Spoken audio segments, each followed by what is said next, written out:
Hello everybody, welcome back. The upcoming Alpha 3.0 update is going to be very important, not only because it will introduce the planetary tech of Star Citizen and allow us to perform planetary landings, but also because it will introduce to us for the first time the ground vehicles of Star Citizen. These ground or land vehicles are going to be essential for any type of gameplay on the surface of a planet or a moon, so I thought it would be nice to take a quick look at the known ground vehicles and focus not only on their stats but also their actual functionality and what kind of utility they can offer you in order to help you achieve your goals. One very interesting and important aspect of these ground vehicles has to do with the spaceships that can transport them from one planet to another, from one moon to another, and allow you to perform your favorite planetary activity, and this is something that we are going to take a good look at.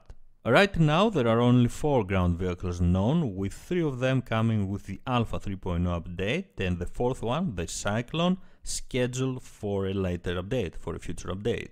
At first glance we could place these 4 ground vehicles in 2 different categories: the traditional ground vehicles like the Ursa rover and the Cyclone, and the space bikes, the Dragonfly and the Nox. The main difference is that the space bikes can operate in space as well, but none of these vessels can travel to another planet, not even the space bikes. They cannot perform atmospheric entry, so all 4 of these ground vehicles will require a spaceship to transport them from one place to another. So let's go ahead and take a look at these 4 ground vehicles, starting with the Nox, which in my opinion is the most beautiful out of these 4, but also the space bike, the ground vehicle that will offer you the less in the game. The Aopoa Nox, to be more precise, is an open canopy racer, a Xi'an model designed for humans with a sleeker, luxurious look and much better aesthetics than the other vehicles of this category. It is a very stylish speedster with exotic design and alien technology, since it utilizes magnetic technology. Several parts of the Nox design float and connect with magnetism. It is a fun to drive speedster, but it doesn't offer any kind of utilities, and this is because its cargo capacity is at 0 units, and this is what I think is the biggest disadvantage of the Nox when comparing it to the other ground vehicles. But to be totally honest, this is a very straightforward vehicle. It is offering speed and protection, so you can use it in order to fight other ground vehicles or participate in races on the surface of a planet or a moon. Its speed, maneuverability and protection are very good and will help you perform any of these 2 activities you want. The skin of the bike is an armor type, protecting the rider, but also shells come up from the back to provide additional protection.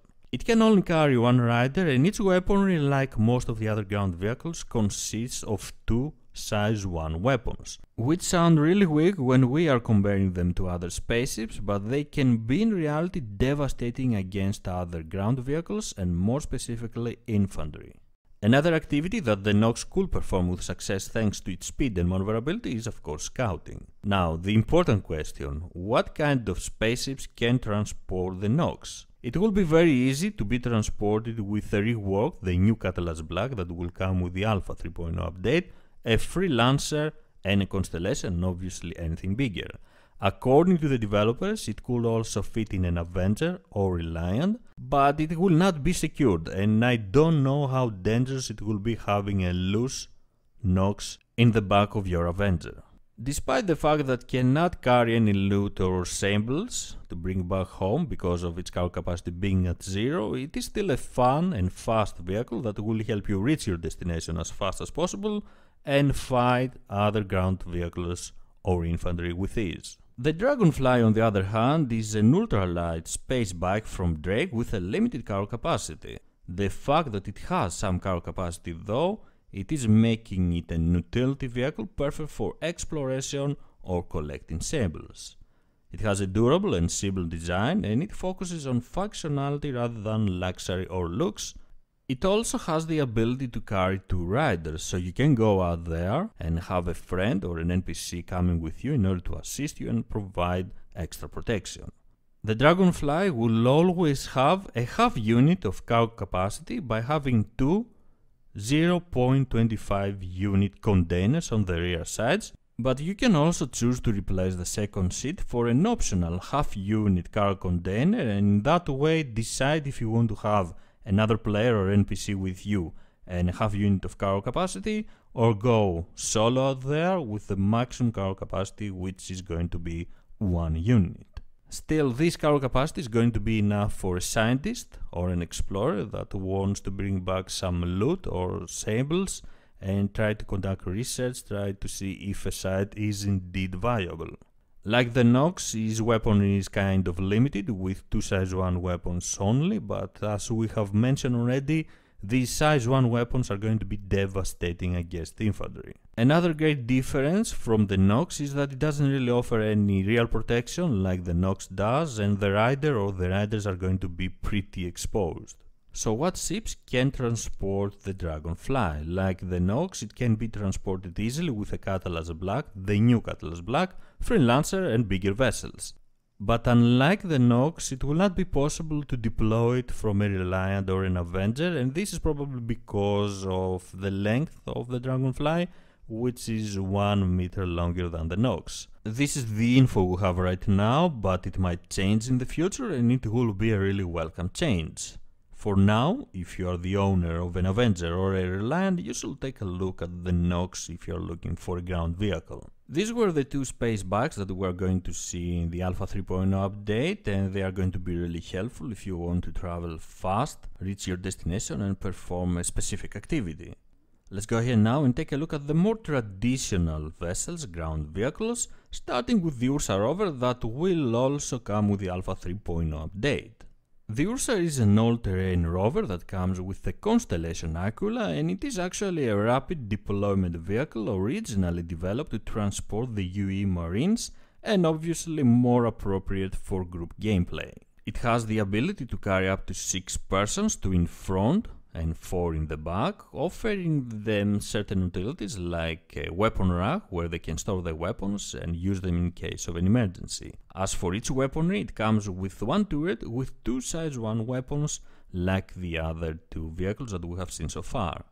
It is a slow and sturdy vehicle that can carry up to 4 units of cargo, and because of this it seems like a nice option for transporting personnel or extended exploration and scientific trip, expedition, thanks to its utilities, and of course the protection its design offers. As to what spaceships can transport the Ursa rover, well, it comes with the constellation Aquila, so every other variant of the constellation series can also transport an Ursa rover, but also bigger vessels that have a big enough cargo hold for it to fit. And last but definitely not the least is the Tumbrel Cyclone that is not coming with the Alpha 3.0 update, but is scheduled for another later update, probably 3.1 or 3.2. If your only ground vehicle is the Cyclone, then all you need to know about the Alpha 3.0 update is that you will get an Ursa rover as a loaner. The Cyclone is an all-terrain ground vehicle with 4-wheel steering that give it better stability while maneuvering at high speeds, and X-Tech tires featuring cutting-edge segmented plate treads providing maximum traction on a variety of surfaces. The biggest advantage of the Cyclone for me personally is the variety it offers, since it comes with 5 variants in total for every taste.